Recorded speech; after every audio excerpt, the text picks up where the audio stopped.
Assalamualaikum warahmatullahi wabarakatuh. Alhamdulillah alladzi bi ni'matihi tatimmus shalihat. Shalatu wassalamu ala nabiyyina Muhammadin sallallahu alaihi wasallam sayyidas sadat wa ala alihi wa sahbihi ahlul fadaili wal karamat. Amma ba'du, subhanaka la ilma lana illa ma 'allamtana innaka antal alimul hakim. Rabbi shrah li sadri wa yassir li amri wahlul 'uqdatam min lisani yafqahu qawli. Allahumma inna nas'aluka ilman nafi'a wa rizqan thayyiba wa amalan mutaqabbala. Asbahna ala fitratil Islam wa ala kalimatil ikhlas wa ala dini nabiyyina Muhammadin sallallahu alaihi wasallam wa ala millati abina Ibrahim hanifan muslima wa ma kana minal musyrikin. Bapak Ibu hadirin jamaah salat subuh rahimakumullah. Kita lanjutkan pelajaran kita untuk memahami, mendalami dan sebisa mungkin kita meneladani asma-asma Allah atau yang kita kenal dengan Al-Asmaul Husna. Kita sampai pada Asmaul Husna yang keempat, yaitu Al-Quddus. Al-Quddus ini artinya adalah yang maha suci. Maha suci Allah dari kekurangan. Maha suci Allah dari kebutuhan kepada makhluk. Dan Allah Subhanahu wa taala itu adalah zat yang qiyamuhu binafsihi, berdiri di atas zatnya sendiri. La yahtaju ilal khair, tidak butuh kepada siapapun dan apapun. Itulah bedanya al-khaliq dengan al-makhluk.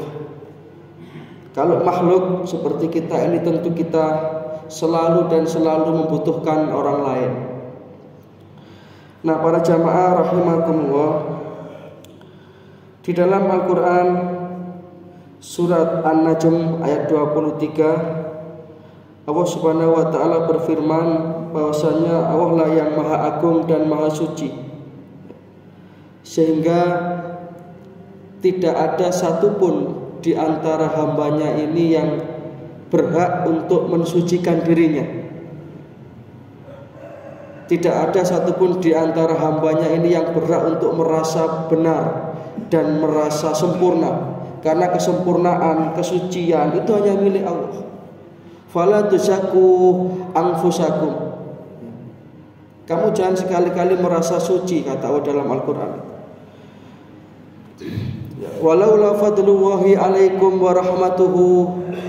Kalau saja sekiranya bukan karena rahmat Allah, karunia Allah, ma zaka minkum min ahadin abada. Tidak ada satupun di antara kalian itu yang suci. Apalagi sampai kemudian merasa berhak masuk surga dengan amal perbuatannya. Sama sekali tidak bisa. Rasulullah bersabda, la yadkhulu ahadakumul jannata bi'amalikum. Kamu tidak akan bisa masuk surga hanya dengan karena amalmu. Makanya kalau kita ini sudah beramal, sudah diringankan langkah kita untuk beribadah, bersyukurlah kepada Allah. Bukan malah merasa kita membanggakan diri kita. Itu nanti akan menghapus amal kebaikan kita.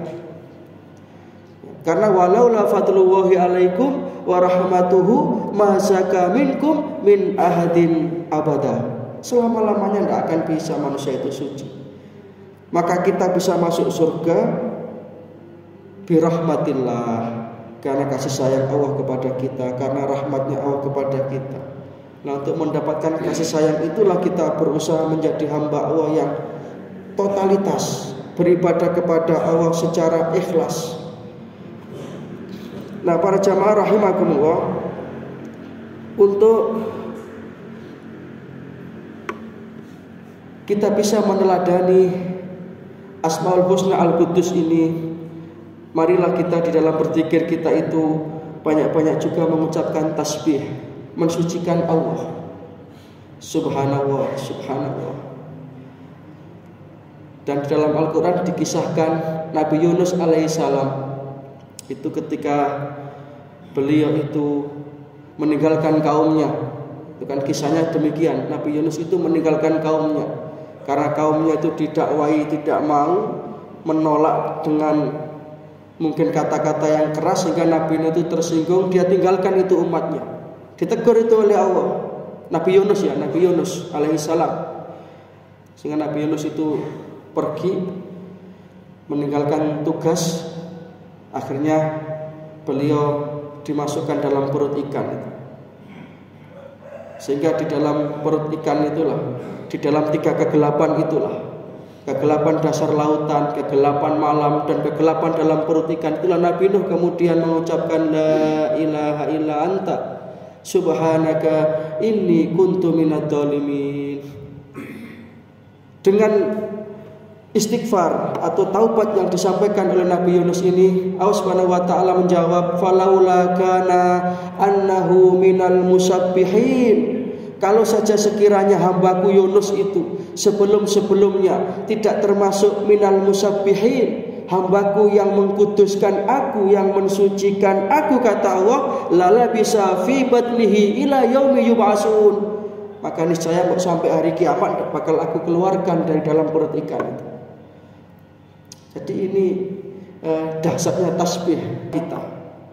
Rohani kita bersihkan dari amrodul qulub, dari penyakit-penyakit hati. Yang pertama tentu syirik. Apakah itu syirik besar, apakah itu syirik kecil? Kalau syirik besar insya Allah tidaklah. Tapi syirik kecil ini yang sulit kita deteksi. Ini yang dinyatakan oleh Rasulullah, inna ahwafa ma akhafu alaikum asyirkul asghar, kata Rasulullah. Sesungguhnya yang aku takutkan dari umatku itu bukan syirik besar, tetapi syirik kecil itu, syirik yang tersembunyi.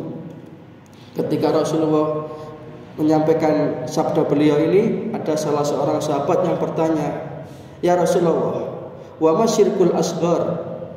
Apa syirik kecil itu ya Rasulullah? Kemudian Nabi mengatakan ar-riya, sifat riya, sifat ujub, ijabul mar'i binafsi, memamerkan amal, membangga-banggakan amal. Lebih-lebih di era sosmed seperti ini, kadang-kadang sholat tahajud kemudian dibuat status. Nah, seperti ini rawan.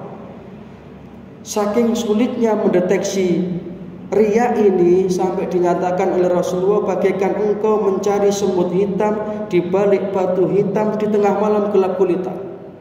Betapa sulitnya. Maka ini kita berlindung kepada Allah dari sifat riya ini. Dengan banyak-banyak mengucapkan Al-Qudus, kita minta hati kita yang dibersihkan dari berbagai macam penyakit-penyakit hati. Apakah itu syirik, apakah itu takabur atau sombong, apakah itu hasud. Yang hasud ini kata Rasulullah, innal hasadat ya'kulal hasanat kama ta'kulan nar al-hatab. Sesungguhnya hasud itu akan memakan amal kebaikan seperti api memakan kayu bakar. Dan orang-orang yang berusaha untuk melakukan tazkiyah, pembersihan diri, ini termasuk orang-orang yang mendapatkan al-mahabbah, cinta dari Allah. Surat Al-Baqarah 222. Ayatnya agak panjang, ditutup ayat itu oleh Allah Ta'ala, innallaha yuhibbut tawwabin wa yuhibbul mutatahhirin. Sesungguhnya Allah itu mencintai hambanya yang mensucikan rohaninya dan mensucikan jasmaninya, hidup bersih. Ini merupakan upaya kita untuk mengaplikasikan asma Allah Al-Qudus, sehingga kita termasuk orang-orang yang dicintai oleh Allah Subhanahu wa taala. Demikian sudah 10 menit apa yang bisa kita pelajari pada pagi hari ini. Mudah-mudahan ada manfaatnya.